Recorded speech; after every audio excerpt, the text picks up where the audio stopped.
नमस्कार दोस्तों, आप सभी का बहुत बहुत स्वागत है। ये मेरा बालकनी एरिया है और यहाँ पे मैंने कुछ इंडोर प्लांट्स रखे हैं और ज़्यादातर वैसे मनी प्लांट ही मैंने लगाए हैं। हैंगिंग में काफ़ी कुछ मनी प्लांट लगा रखा है और ये मैंने बारिश में सिंगल लीफ से इनको तैयार किया था। एक एक पत्ती से ही मैंने इन सारे पौधों को तैयार कर लिया था। पर अब इतनी ज़्यादा गर्मी पड़ रही है कि मुझे जो ये विंडो में जो हैंग किए हुए हैं बहुत जल्दी सूख जाते हैं। तो अभी इनकी थोड़ी सी मिट्टी भी मुझे चेंज करनी है, इसमें कोकोपीट की मात्रा बढ़ा दूँ और फिर से इनको रिपॉट करना है। पर जो ज़्यादा बड़े हो गए हैं ये मनी प्लांट के पौधे, लगभग 3 मीटर के 4 मीटर की हो गई हैं इनकी ब्रांचेस। ये देखिए, मैं आपको दिखाऊं, ये देखिए 4 इंच का पॉट है हैंगिंग का और इसमें देखिए इतनी लंबी इनकी ब्रांच हो गई है।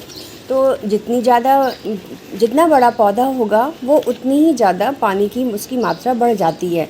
तो इसीलिए ये ज़्यादा ख़राब ना हो, क्योंकि एक दिन मैं पानी डालना भूल गई थी, कुछ काम से बाहर चली गई थी, तो जब सुबह देखा तो ये सारी पत्तियां मुरझाई हुई थी। तो ऐसा बार बार होएगा तो ये पौधा ख़राब हो जाएगा, मर जाएगा। तो इसके लिए मैंने क्या किया, इन सारे ही पौधे, यहाँ लगभग 3 गमले, मतलब 3 हैंगिंग पॉट हैं जो कि बहुत ज़्यादा इनकी ब्रांचेस लंबी हो गई हैं और ये मैंने बारिश में काम किया था। तो अब इन सारे तीनों गमलों को मैंने उठा लिया और ले जा रही हूँ नीचे अपने पोर्च में। ये देखिए कितनी लंबी लंबी ब्रांचेस हैं, देखने में तो बहुत अच्छी लगती है, जब ये लटकती है ना तो बिल्कुल पर्दे का काम करती हैं। पर ये ख़राब ना हो तो मैं पोर्च में लेकर आ गई हूँ। पोर्च में यहाँ पे मेरे वाइट कलर के रेक्टेंगल वाले प्लांटर हैं।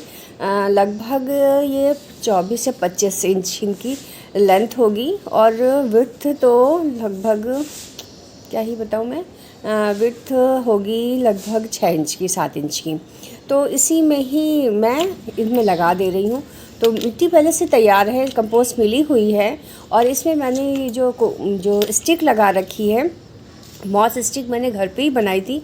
मेरा डबल बेड का जो गद्दा था वो ख़राब हो गया था और ये जूट वाला था, तो उसी की जो जूट निकली थी तो मैंने अपने ये सारे स्टिक बना लिया था और ये बहुत काम कर गई है। इसी में बेल वाले पौधे अगर स्टिक में लगा देते हैं तो एक तो इनकी पत्तियों का साइज़ भी बड़ा हो जाता है और ये बेल से जो स्टिक से लिपट जाती हैं तो ये देखने में भी अच्छे लगते, ऊंचा ऊंचा पौधा हो जाता है और धीरे धीरे ये ट्री जैसा बनने लगता है। देखिए रूट्स बहुत अच्छे से बन चुकी हैं, वो तो प्लांट की ग्रोथ देख के ही समझ में आता है कि रूट इतनी अच्छी से बनी हुई होंगी। और इसमें कुछ कितना भी पानी डालो वो शाम तक सूख ही जाता है। तो पौधा ख़राब ना हो इसके लिए मैंने ये स्टिक में इनको लपेट दिया है। काम बहुत ज़्यादा मुश्किल भरा नहीं था, आसान था, बस ये कि समय नहीं मिल पा रहा था इन सबको करने के लिए, क्योंकि ये थोड़ा टाइम टेकिंग प्रोसेस होता है। जो भी गार्डनिंग है इसमें बहुत टाइम लगता है और काफ़ी दिन से मैं सोच रही थी कि इनको मैं लगाऊं पर नहीं हो पा रहा था। फाइनली आज मैंने लगा दिया। गर्मी बहुत ज़्यादा पड़ने लगी है और यहाँ पे धूप नहीं आती है, ब्राइट लाइट आती है, अच्छी रोशनी आती है।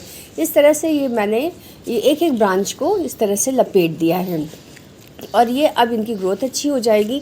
जब भी मैं कुछ भी जैसे लिक्विड फर्टिलाइज़र देती हूँ तो ये स्टिक में भी डाल देती हूँ, जिससे कि जब ये बेलें जब लटकती हैं तो इनकी जड़ें ही इसमें इनको पकड़ के रखती हैं।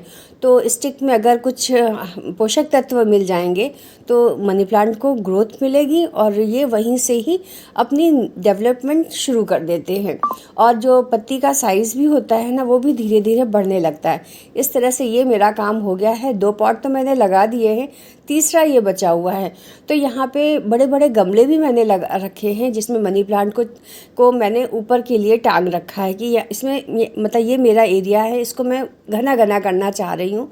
अभी मैं आपको दिखाऊं, ये इतना बड़ा है गमला, लगभग 24-25 इंच का ये भी होगा और ये ऊपर तक मैंने इस तरह से इनकी बेलों को चढ़ा दिया है और काफ़ी हद तक इन्होंने काम किया था। पर अभी जब ठंडी आई थी तो पौधे ख़राब हो गए थे और इसमें कीड़े ने भी बहुत ज़्यादा परेशान कर रखा था, सारी पत्तियां खा के वो ख़त्म कर रहे थे, तो इसकी वजह से इनकी थोड़ी सी ग्रोथ रुक गई थी।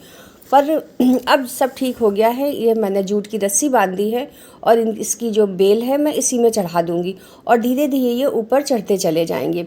इसमें भी मैंने कंपोस्ट मिला के रखी है। अभी मैंने सारे ही गमलों में कंपोस्ट डलवाई थी, मतलब माली भैया को बुला के, तो अभी अलग से डालने की ज़रूरत नहीं पड़ेगी। पर हाँ, इनको ये नाइट्रोजन रिच फर्टिलाइज़र इनको ज़्यादा पसंद होता है। तो NPK 90-90-19 का मैं स्प्रे भी करती रहती हूँ।